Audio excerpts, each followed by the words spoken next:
it's us, Melissa. It's your boy, Mr. I'm the Deal. Yes, and we look a little rough right now. My hair is not combed, but I'm gonna guess, I don't know.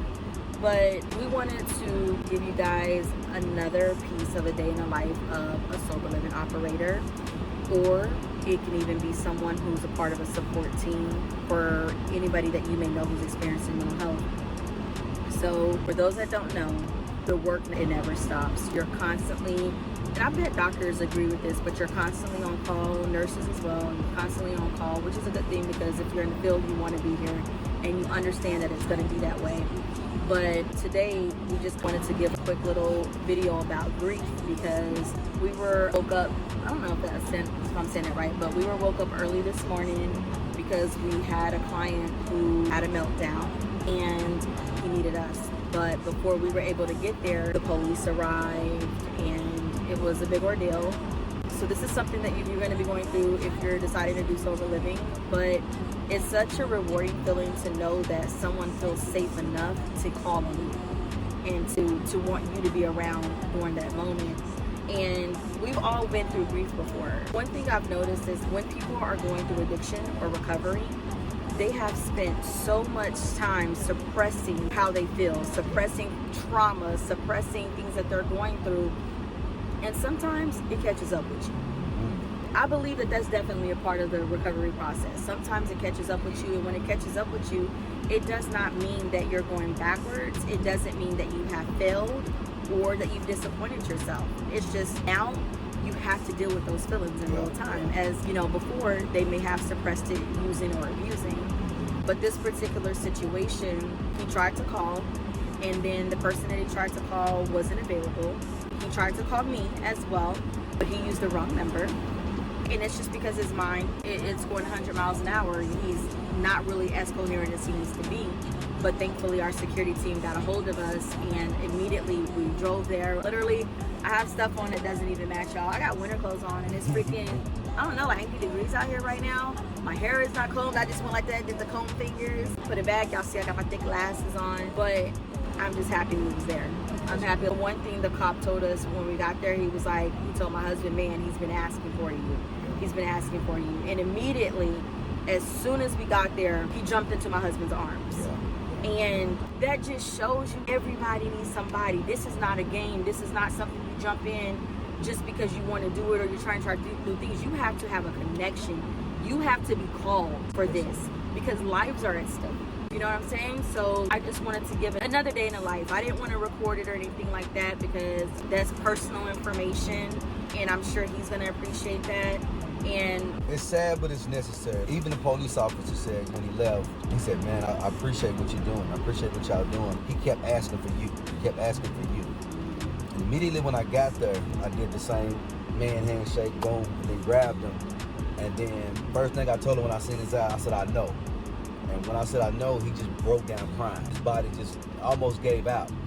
And he just held me and just said, man, I'm going through it. And I already knew because I talked to him a few days ago. And he told me, he said, man, I'm going through it, man. I just lost my auntie and all of that, lost my auntie. I'm just battling a lot. I'm about to graduate, I'm about to be on probation. I got school, I got work. He's been doing so well. He's been doing super dope. We got phase programs. He's getting ready to be in phase 4 of his mental health course. So he graduates in October. And so, listen, it's like anything. When you're right there at the end, you see the finish line, or you see the end of your journey, or the task, whatever you want, you know what I'm saying? You play sports, and you got that 2-minute warning. When that 2-minute warning hit, and the pressure really sets in. I got 2 minutes to give it all that I got, all or nothing. I got 2 minutes, a 2-minute warning, I got 2 minutes. I got to go super duper hard. But that's like that for everybody, and it's like that in life. You know what I'm saying? I need y'all to understand that when y'all close to y'all breakthrough, it's gonna be like the darkest hours is right before the dawn. You know what I'm saying? And I want y'all to understand that if you don't have a support system, find you a support system. Sad to say, sometimes support system may not be your blood, but you need to have a family. You know what I'm saying? You don't have to be blood to be family. And make sure you have that support system. So the police officer kept saying it and he kept asking for it. So when I got there, he was able to release. And I'm gonna say this real quick too.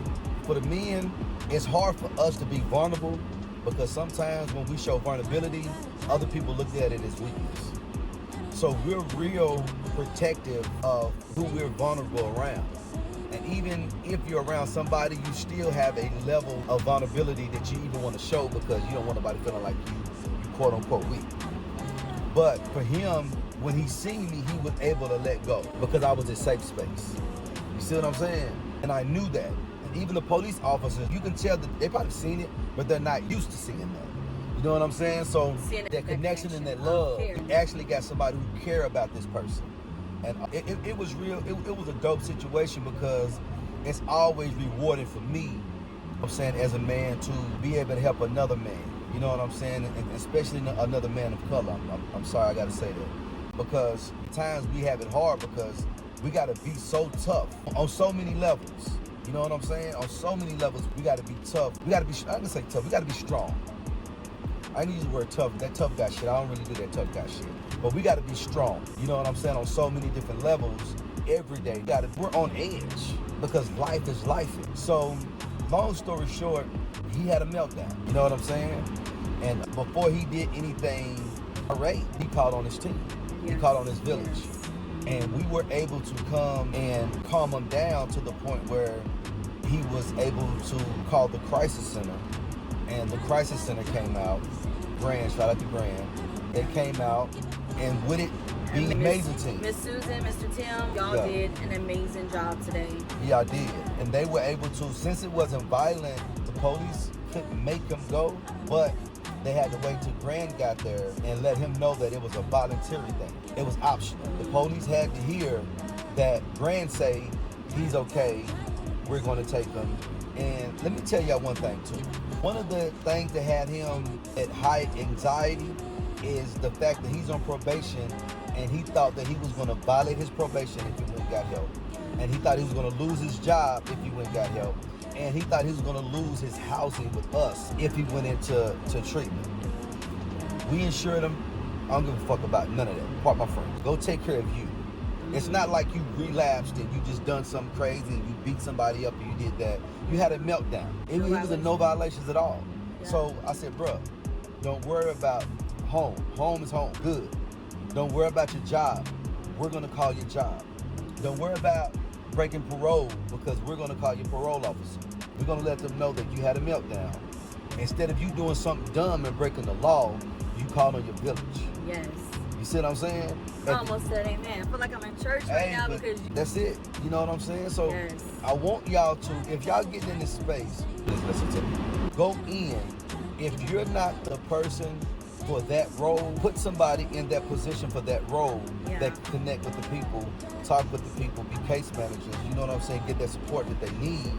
If you're just the investor, hell, be the investor. Listen, we're investors too. We just so happen to be on so many different levels of investments. It's not just real estate. We invest in people as well. Yeah. So I wish y'all to understand that. And that's not me downing nobody. I'm just saying if you're going to get in this space, put people in position that can handle the day-to-days and deal with the people. You see what I'm saying? And we don't like doing this all day. I'm saying handling all of the roles, don't get me wrong. We love what we do. We don't want to be in every role because it's a business. You got levels, you got roles. And we don't. We have all of our people in place. Like I mentioned yesterday, you know, our team, our business runs without us. Yeah. But there are parts, like you guys may have heard us mention before, that this is very personal for us. So do I think I would ever be completely hands-off? No, because I don't choose to be. There gotta be somebody out there that cares more than just about money. Even if it's a phone call, my bad. Yeah, it's just, this is where I'm connected. This is my purpose. This is where my anointing lies. So did I have to wake up on a Saturday morning? Could I have had my other house manager or different people do it? Absolutely. But they called us. And when we're asked for by name, we're going to show up. Because imagine the one person who shows up for you. What if that person wasn't around? Who's going to do it? Who's going to care enough? Who's going to love you enough? And it always makes me think about, and I might say this wrong, do not hold me to this verbatim, but it always, every time I think about what we do, I always think about how in the Bible it says that Jesus go back for that one person. He'll leave the 99 for that one person. I'm not gonna get emotional, but can you imagine how many times he came back for you? So if I am called on and this is God's angel, I'm gonna show up. That's what serving is. That's what it's about. And I'm just happy and thankful that we was able to be available and be a part of that. And also just tell y'all, as housing operators, if this is the business that you're in, know the signs. Grief does not always look like sadness.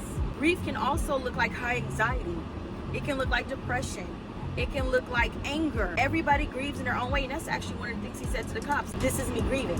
He couldn't even find the words. He said, I don't know how to say this. I said, and then Melissa was like, you're grieving. That's what I was looking for. That's what they're carrying pain that they don't, or they're learning how to process without the influence. All right? So I just want to encourage you out there, if y'all don't have a protocol in place for what happens or what happens in the case of, then you better get your stuff in order. Yeah, please. You better get your stuff in order, because the last thing you want to do is be responsible and have that blood on your hands that you're responsible for a decision that was made bad because they didn't have a support team, or a decision that was made bad because you wasn't available. If you're not available, who is? You better figure it out. But anyways, we just want to say, just so y'all know, he is getting treatment right now. We've talked to him 3 times since. The agency has also contacted us. We know that he's in good hands, and we're thankful for places like Grand, Counseling and Recovery, so many different recovery centers. I can't even think of them all right now because my mind is like blah.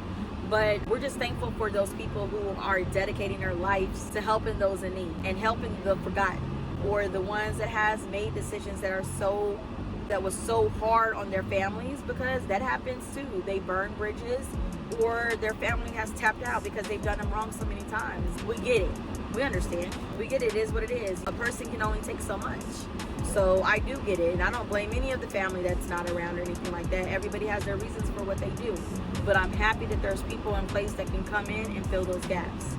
So shout out to all the doctors, all the nurses, the lawyers. Matter of fact, shout out to the 2 police officers that did their thing today. Because when I tell you, they showed up and showed out and did a great job, and it was 1 black one and 1 white one. And they worked perfectly well together. And they were respectful. They handled it so well. I wish I would have got their names, but I didn't get their names. I should have. But they did a good job, and we're thankful for those who do a good job and love what they do, because that means everything. So before I leave out today, I just want to ask anybody, have you guys ever experienced, well, not have you ever experienced grief, but when you experienced grief, what were some things that you did to help you get through those moments? All right, talk to y'all later. And remember, share, subscribe.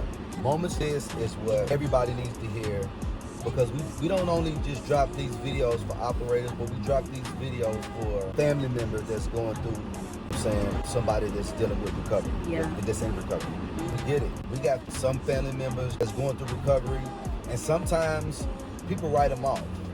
And it's not a bad thing, but you got to remember, you're dealing with real people on the recovery side, and you got the family members that's dealing with the person that's going through recovery. So everybody is going through some form of mental, but listen, it's going to take a village. And for those who just throwing people away, I get it. You try to help somebody 1,000 times. But if you can, reach out to those centers, reach out to recovery homes, reach out to counselors, reach out to therapists that can help with that as much as you can. Again, I get it. My family members know, I know. You got family members that's going through that shit right now. You know what I'm saying? But just when they're tired, they'll let you know. Or you'll see when they're tired. And sometimes it's too late, and that looks like overdose. But what you can do while you can, do it. Y'all stay safe.